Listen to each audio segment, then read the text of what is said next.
तो आज की जो हमारी क्लास है विजुअल बेसिक में, इसमें हम सीखेंगे कुछ और कंट्रोल्स के बारे में। लास्ट क्लास में हमने कुछ कंट्रोल्स के बारे में देखा है, जिसमें आपने text box, label, frame control जो कि ग्रुप करने के काम आता है, कमांड बटन, चेक बॉक्स जो कि मल्टीपल सिलेक्शन देता है, ऑप्शन बटन जो कि सिंगल सिलेक्शन देता है, कॉम्बो बॉक्स जो कि आपको मल्टीपल सिलेक्शन देगा, सॉरी सिंगल सिलेक्शन देगा, और लिस्ट बॉक्स जो है आपको मल्टीपल सिलेक्शन देता है। इसके अलावा हम आज एच स्क्रॉल बार, ये एक कंट्रोल होता है, और एक होता है वी स्क्रॉल बार। तो ये जो दो कंट्रोल हैं, इनको आज हम समझेंगे, एच स्क्रॉल बार और V scroll bar. H scroll bar का मतलब होता है हॉरिजॉन्टल स्क्रॉल बार, और वी स्क्रॉल बार का मतलब होता है वर्टिकल स्क्रॉल बार।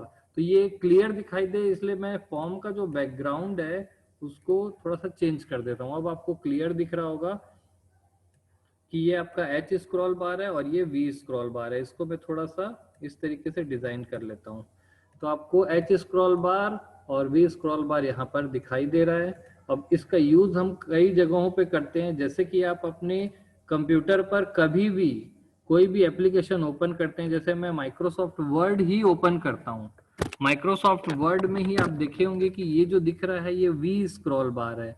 इसका काम होता है किसी कंटेंट को, यहाँ पर वो डॉक्यूमेंट को वर्टिकली मूव करता है। देखिए इस तरीके से करने से डॉक्यूमेंट मूव होता है, और आप देखेंगे कि यहाँ पर एक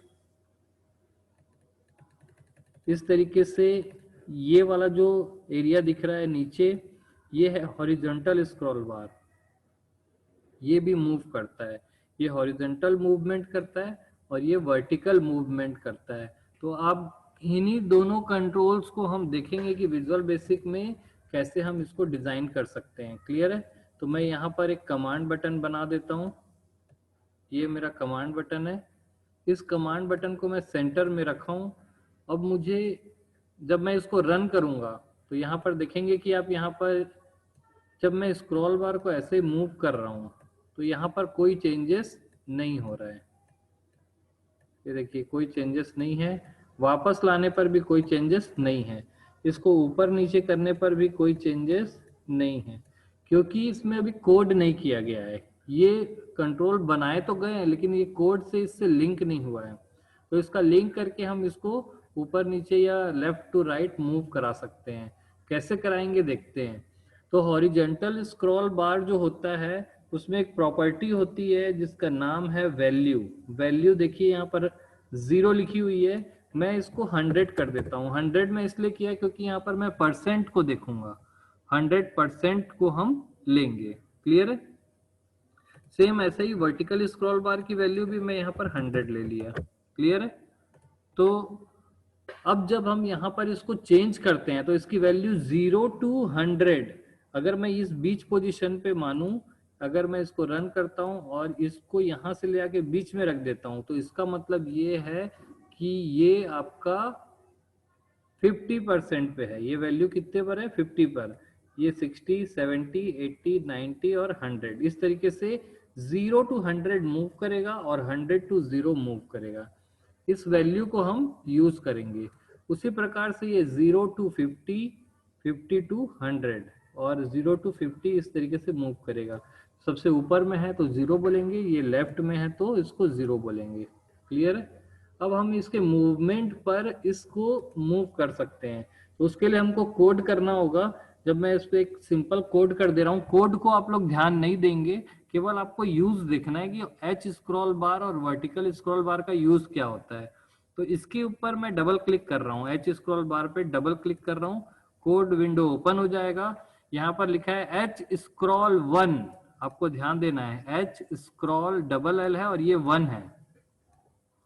एच स्क्रॉल 1 पर जब भी चेंजेस होगा, चेंजेस मतलब उसको खसकाया जाएगा, तो हमारा जो कमांड बटन है, command 1 dot left equal to क्या होगा? कमांड 1 डॉट लेफ्ट, या इसको इस तरीके से कर सकते हैं, 100 into h scroll 1 dot value।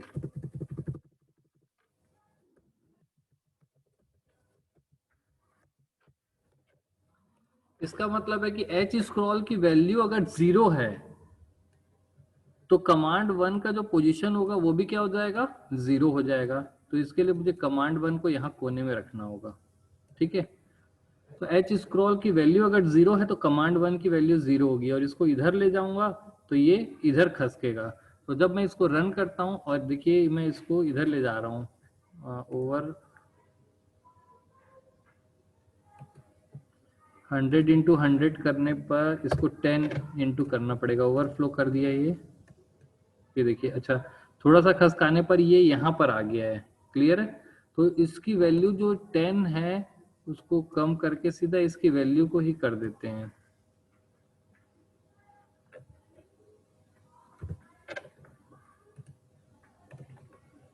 अब जब मैं इसको खसकाऊंगा तो देखिए ये खसक रहा है। जब मैं यहाँ पर इस तरीके से खसका रहा हूँ इसको, ये थोड़ा थोड़ा खसकाता हूँ मैं, देखिए ये खसक रहा है, और इसको वापस लाने पर ये वापस आ रहा है। तो आप देखेंगे कि इस तरीके से ये मूव कर रहा है, और यहाँ पर आते ही ये लास्ट तक पहुंच जा रहा है। यानी इसकी जो वैल्यू 100 है वो काफ़ी ज़्यादा मैंने दे दी है। तो यहाँ पर अगर मैं 50 वैल्यू लूँ तो काफ़ी आसानी से ये वर्क करेगा। तो इसकी वैल्यू मैं यहाँ पर सेट कर देता हूँ। फिलहाल मैं इसकी जो वैल्यू थी, सॉरी मैक्सिमम वैल्यू जो इसकी थी, मैं इसको सेट कर देता हूँ 100, या रहने देते हैं। अब उसी तरीके से आप यहाँ पर इसकी वैल्यू सेट कर सकते हैं। इसकी वैल्यू मैं सेट करता हूँ, और इसमें भी मैं अगर कोड करूँगा तो यहाँ पर मैं लिखूँगा command 1 dot top equal to v scroll 1 dot value. तो कमांड 1 जब मैं वर्टिकल लगाऊंगा तब टॉप में चेंजेस होगा, उसकी टॉप पोजीशन ऊपर या नीचे होगी, और जब एच स्क्रॉल लगाऊंगा तो कमांड 1 की लेफ्ट पोजीशन ऊपर या नीचे होगी।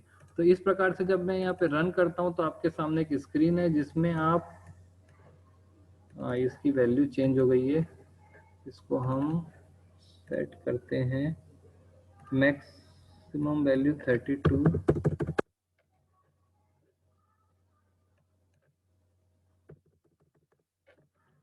ठीक है, इसको जब मैं रन करूंगा यहाँ पर तो आप देखिए जब मैं इसको खसका रहा हूँ तो ये खसक रहा है, और पीछे लाने पर ये पीछे आ रहा है। वैसे ही इसको करने पर ये इधर आ रहा है, और इसको करने पर ऊपर जा रहा है। तो इस तरीके से आप थोड़ा सा एडजस्टमेंट करके बहुत अच्छे तरीके से इसको ऊपर या नीचे फ्लो कर सकते हैं। क्लियर है?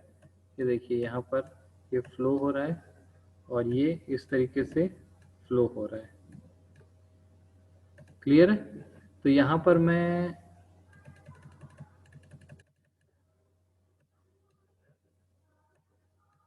एच स्क्रॉल और वी स्क्रॉल बार का यूज करके किसी कंट्रोल को स्क्रीन पर 2D या 2 डायरेक्शन में कहीं पर भी लेफ्ट टू राइट या टॉप टू बॉटम, ये टॉप टू बॉटम या लेफ्ट टू राइट बढ़ा या कम कर सकता हूँ। जब हम इसको करते हैं तो लेफ्ट पोजीशन बढ़ती है, और जब पीछे करते हैं तो ये लेफ्ट पोजीशन कम होती है। इसको जब ऊपर करते हैं तो लेफ्ट कम हो गया, टॉप 0 हो गया। नीचे करने पर ये टॉप का गैप बढ़ गया, टॉप का गैप और बढ़ गया, टॉप का गैप और बढ़ गया, टॉप का गैप कम हो गया, कम हो गया, कम हो गया।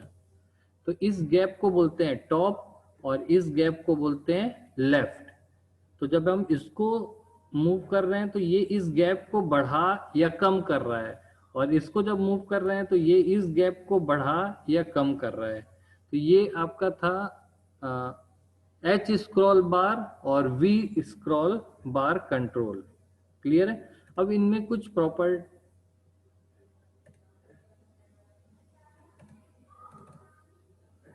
प्रॉपर्टीज भी आपको देखने मिलेगी इस कंट्रोल में। जैसे इस कंट्रोल की प्रॉपर्टी मैं आपको दिखा दूं कि वी स्क्रॉल बार में कोई ज़्यादा खास प्रॉपर्टी नहीं है।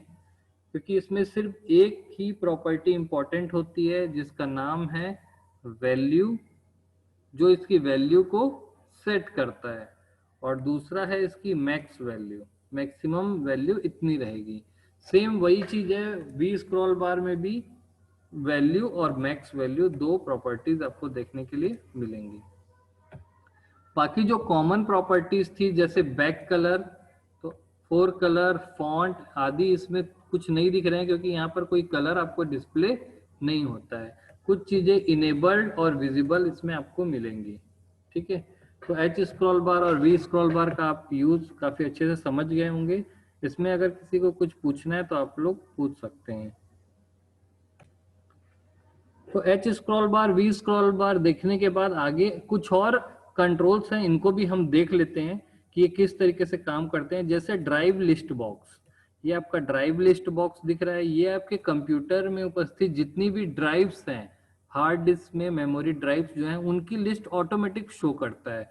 जब मैं इसको रन करूंगा तो आपके कंप्यूटर में देखिए सी डी ई और एफ और जी, ये सब ड्राइव्स जो हैं वो यहाँ पर अपने आप डिस्प्ले करेगा। अगर 3 है तो सिर्फ 3 ही करेगा। मेरे कंप्यूटर में, मैं आपको माई कंप्यूटर ओपन करके दिखा देता हूँ कि मेरे कंप्यूटर में ये सारी ड्राइव्स हैं, इन्हीं को दिखा रहा है, सी डी ई एफ और ये जी, इनको यहाँ पर वो डिस्प्ले कर रहा है। क्लियर है? तो अपने आप ये डिस्प्ले करता है, इसको ड्राइव लिस्ट बॉक्स कहते हैं। ड्राइव लिस्ट बॉक्स देखने के बाद अगला जो कंट्रोल है उसका नाम है डायरेक्टरी लिस्ट बॉक्स। हमने अभी ड्राइव लिस्ट बॉक्स देखा था, अब हम देखते हैं directory list box. Directory list box जो है वो आपके कंप्यूटर की किसी एक डायरेक्टरी को एक्सप्लोर करके दिखाता है, उस डायरेक्टरी में कौन कौन से फोल्डर्स हैं। तो जब मैं यहाँ पर इसको रन करूंगा तो देखेंगे कि सी ड्राइव में मेरे पास ये सब फोल्डर्स मिलेंगे, यूजर, टीसी, इंटेल, ये सारे फोल्डर्स मेरे सी ड्राइव में हैं। और विमल 17 इस टाइप का भी कोई फोल्डर है, तो मैं इसको अपने कंप्यूटर में आपको ओपन करके दिखाता हूँ। यहाँ पर मैं कंप्यूटर में सी ड्राइव को ओपन करूंगा जो यहाँ पे दिख रहा है, तो आप देखेंगे कि ये सारे फोल्डर्स सेम यही चीज यहाँ पर दिखाई जा रही है। क्लियर है? अगर मैं यहाँ पर एक फोल्डर क्रिएट कर देता हूँ जिसका नाम मैं रखता हूँ ABC VB क्लास, ठीक है, मैंने एक फोल्डर क्रिएट किया ABC VB क्लास, और जब मैं दोबारा इसमें जाऊंगा तो देखिए यहाँ पर ABC VB क्लास यहाँ पर आ जाएगी, यानी कि ये जो दिखा रहा है सेम ये वाला हिस्से को दिखा रहा है। ABC VB क्लास यहाँ पर भी डिस्प्ले होने लग गया है।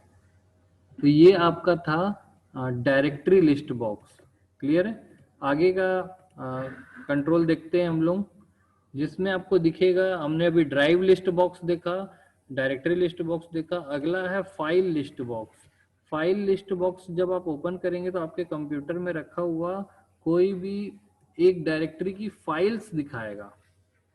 तो जैसे मैं यहाँ पर आपको ओपन करूं तो यहाँ पर कुछ फाइल्स दिख रही हैं, तो इन फाइल्स को आपको विंडोज नाम के फोल्डर में देखने के लिए मिल जाएगा। ठीक है, अब देखिए मैं यहाँ पे डी ड्राइव जा रहा हूं तो यहाँ पर चेंजेस नहीं हो रहा है, ड्राइव लिस्ट बॉक्स इससे लिंक नहीं है, और इसको कुछ चेंज कर रहा हूं तो फाइल चेंज, ये तीनों एक दूसरे से लिंक नहीं है। मैं इन तीनों को एक दूसरे से कोड करके लिंक कर सकता हूँ। कैसे लिंक करेंगे देखते हैं। मैं यहाँ पर सबसे पहले इसमें डबल क्लिक किया ड्राइव वाले में, यहाँ पर मैंने कोड किया। कोड को आप लोग को ध्यान नहीं देना है, बस आपको देखना है कि तीनों लिंक भी होते हैं। मैं यहाँ पे लिखा dir1 dot path equal to drive 1। सिर्फ इतना कोड लिखने से dir1 का जो पाथ है वो ड्राइव 1 के बराबर हो जाना चाहिए। जब मैं इसको लिंक कर दूंगा तो देखिए यहाँ पे सी ड्राइव दिखा रहा है। जब मैं यहाँ पर चेंज करूंगा डी, तो देखिए डी का फोल्डर पूरा दिखाने लग गया, और मेरे डी के अंदर ये सारे फोल्डर्स हैं। मैं आपको अपने कंप्यूटर में माई कंप्यूटर ओपन करके दिखा देता हूँ कि मेरे डी ड्राइव में ये सारे फोल्डर्स दिख रहे हैं। फाइल्स को नहीं दिखाता है, एन, ऑफलाइन, ऑनलाइन और अपलोडेड। क्लियर है? वैसे ही अगर मैं ई में जाऊं तो ये सारे फोल्डर्स दिख रहे हैं मेरे ई में। ठीक है, तो मैं यहाँ पर दिखाता हूँ ई में, ये देखिए ये सारे फोल्डर्स हैं, backup, BBA student, example, extended. Clear है? तो इसका मतलब है ये दोनों लिंक हो चुके हैं। क्लियर है? अब ये दोनों के बाद मैं इसमें कोई चेंजेस कर रहा हूं तो यहाँ पे चेंजेस नहीं आ रही है। मैं चाहता हूं कि ये दोनों लिंक हो जाए, तो ये दोनों को लिंक करने के लिए भी मैं कोड लिखूंगा। तो कोड क्या होगा मेरा, उसके बाद मैं इस पे क्लिक करूंगा, यहाँ पे क्लिक करने पर यहाँ चेंज होना है, इसलिए इस पे क्लिक किए और यहाँ पे कोड कर दिए। मैं कोड करेंगे हम लोग, तो इसमें लिखेंगे file one dot path equal to dir one dot path. अब फाइल लिस्ट बॉक्स और डायरेक्टरी लिस्ट बॉक्स कनेक्टेड हो गए हैं। तो ड्राइव कनेक्ट हुआ डायरेक्टरी से और डायरेक्टरी कनेक्ट हुआ फाइल से, तो ये तीनों आपस में कनेक्ट हो गए हैं। तो अब जब मैं इसको रन करूंगा तो यहाँ पर आपको आउटपुट दिखाई देगा इसका। क्लियर है? हम आउटपुट देख लेते हैं कि जब मैं यहाँ पर ई ड्राइव में जा रहा हूँ, ई ड्राइव में गया और ई ड्राइव में जाने के बाद यहाँ पर, या डी ड्राइव में गया मैं, तो यहाँ पर बहुत सारे ऑनलाइन ऑफलाइन फोल्डर दिख रहे हैं। अब मैं ऑफलाइन में जा रहा हूँ तो यहाँ पर माई डेटा के अंदर आप देखेंगे कि यहाँ पर BA1 ये सारे फाइल्स हैं। तो मैं आपको दिखाता हूँ कि BA1 मेरे कंप्यूटर में ये फाइल्स हैं कि नहीं है। क्लियर है? तो मैं यहाँ पर आपको अपना कंप्यूटर का पैनल ओपन करता हूँ। मैं गया था डी ड्राइव में, यहाँ पे डी ओपन किया, डी के बाद मैंने गया ऑफलाइन में, ऑफलाइन में गया, ऑफलाइन के बाद माई डेटा के बाद ZZZ, फिर BA1। ये देखिए यहाँ पर जो फाइल्स है वो यहाँ पर दिख रही हैं। क्लियर है? तो इस तरीके से मैं अपने कंप्यूटर में अपना खुद का एक प्रोग्राम तैयार कर सकता हूँ। कैसे प्रोग्राम तैयार कर सकता हूँ? जैसे मैं चाहता हूँ कि यहाँ पर मुझे एक वीडियो दिखाई दे, तो मैं इस वीडियो को कैसे बना सकता हूँ? देखिए मैं यहाँ पर, अभी आपको कोड पे ध्यान नहीं देना है, मैं केवल दिखा रहा हूँ कि विजुअल बेसिक के कंट्रोल्स का यूज कहाँ कहाँ होता है। ठीक है? तो मैं यहाँ पर एक्टिव एक्स कंट्रोल में मेरे पास यहाँ पर प्लेयर बनाने के लिए ऑप्शन है। मैं यहाँ पर प्लेयर को इंपोर्ट कर लेता हूँ। ये मेरा यहाँ पर एक प्लेयर बन जाएगा। ठीक है? ये मेरा प्लेयर है और चाहूँ तो मैं प्लेयर ना बना करके, वीडियो ना दिखा करके फोटो दिखा देता हूँ यहाँ पर। तो फोटो दिखाने के लिए मैं यहाँ पर एक इमेज लिस्ट बना दिया और इमेज लिस्ट को मैं स्ट्रेच कर देता हूँ ताकि फोटो मेरी अच्छी दिखे। ठीक है? अब यहाँ पर जब मैं किसी फाइल पे क्लिक करूंगा तो मैं इसमें कोड कर देता हूँ। देखिए image1 जो दिख रहा है, इसके लिए मैं कोड कर देता हूँ image1 dot picture equal to load picture. image1 dot picture equal to load picture में क्या होगा, इसका लोकेशन होगा मेरा file one dot file name, और साथ ही साथ होगा dir1 डॉट पाथ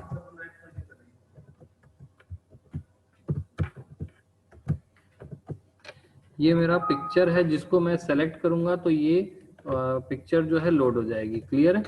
अब मैं यहाँ पर कुछ पिक्चर्स को पहले ले आके दिखा देता हूँ कि आपको मैं पिक्चर्स कैसे दिखाऊंगा। मेरे डॉक्यूमेंट में यहाँ पर आपको डॉक्यूमेंट दिखेगा, यहाँ पर पिक्चर्स का कुछ फोल्डर होता है, इसमें ये कुछ पिक्चर्स दिख रही हैं। मैं इन पिक्चर्स को एक फोल्डर में रख देता हूँ। सबसे पहले तो यहाँ से मैंने कॉपी किया और कॉपी करने के बाद डी में मैंने एक फोल्डर बनाया, डी ड्राइव में एक फोल्डर बनाया VB इमेज। यहाँ पर मैंने इस पिक्चर्स को रख दिया है। देखिए ये सारे पिक्चर्स मैंने रखा है और कुछ पिक्चर्स ये भी हैं, इनको भी रख देता हूँ। तो मेरा पिक्चर कहाँ रखा हुआ है आपको देखना है, डी ड्राइव में VB इमेज के अंदर ये सारे पिक्चर्स हैं जिनका नाम कुछ इस तरीके से भी है। अब इनको मैं एक्सेस करूंगा अपने प्रोग्राम से, तो मैं विजुअल बेसिक ओपन करता हूँ, यहाँ पे रन करता हूँ, तो आपके पास ये स्क्रीन पर दिख रहा है और आपने रखा है पिक्चर डी ड्राइव में VB इमेज। देखिए ये सारी इमेज आ गई और जब मैं इस पर क्लिक करूंगा तो ये पिक्चर यहाँ दिख रही है। तो देखिए यही सारी पिक्चर्स थी। ये पिक्चर इनवैलिड है इसलिए एरर आ रहा है। क्लियर? तो इस तरीके से आप एक पिक्चर की गैलरी तैयार कर सकते हैं। डी ड्राइव में मैं फिर से गया और यहाँ पर VB इमेज में मैं गया, तो देखिए ये वाली पिक्चर, ये वाली पिक्चर, ये वाली पिक्चर, ये सारी पिक्चर्स दिख रही हैं। ये कहाँ पर है पिक्चर्स? मेरे कंप्यूटर में मैंने ये रखा है डी ड्राइव में, वीबी इमेज के अंदर ये सारी पिक्चर्स हैं। ये देखिए टुलिप नाम का जो पिक्चर है उसमें येलो कलर का फूल है, और सेम यही चीज आपको यहाँ देखने मिलेगी, टुलिप में येलो कलर का फूल दिख रहा है। ठीक है, तो ये हमारा आज का जो कंट्रोल्स थे उसको हमने समझा, और लास्ट का एक छोटा सा कंट्रोल बना है जिसको शेप कंट्रोल बोलते हैं। ये शेप कंट्रोल से आप शेप तैयार कर सकते हो, और ये लाइन कंट्रोल से आप लाइन तैयार कर सकते हो, हॉरिजॉन्टल या वर्टिकल लाइन। ठीक है, तो यहाँ पर जो ये शेप है इसकी साइज आप चेंज कर सकते हो। कैसे? इस पे क्लिक करना और यहाँ पर आप शेप में जाना, रेक्टेंगल लिखा है इसको आप सर्कल कर देना, देखिए सर्कल हो जाता है। इसको आप ओवल कर देना, ओवल हो जाएगा। इसको आप स्क्वायर कर दोगे, स्क्वायर हो जाएगा। इसको राउंडेड रेक्टेंगल कर दोगे, राउंडेड रेक्टेंगल हो जाएगा। उसके बाद फिल स्टाइल आप लेते हो यहाँ पर हॉरिजॉन्टल, तो देखिए हॉरिजॉन्टल फिलिंग होती है। इसको अगर आप सॉलिड ले लेते हैं, फिल स्टाइल सॉलिड ले लेंगे, और फिल कलर मैं लेता हूँ यहाँ पर पिंक, तो पिंक कलर यहाँ पर फिल हो जाएगा। तो ये तो केवल डिजाइन बनाने के लिए होता है, इसका ज्यादा यूज नहीं है। तो आज की जो क्लास है इसमें हम अपना कंट्रोल के बारे में कंट्रोल के बारे में जो ये 21 कंट्रोल्स हैं इनमें मैक्सिमम कंट्रोल्स को कवर कर लिया है। आने वाली क्लास में हम इसके आगे का टॉपिक देखेंगे। क्लियर है? इसमें अगर किसी को कोई डाउट है तो आप लोग पूछ सकते हैं।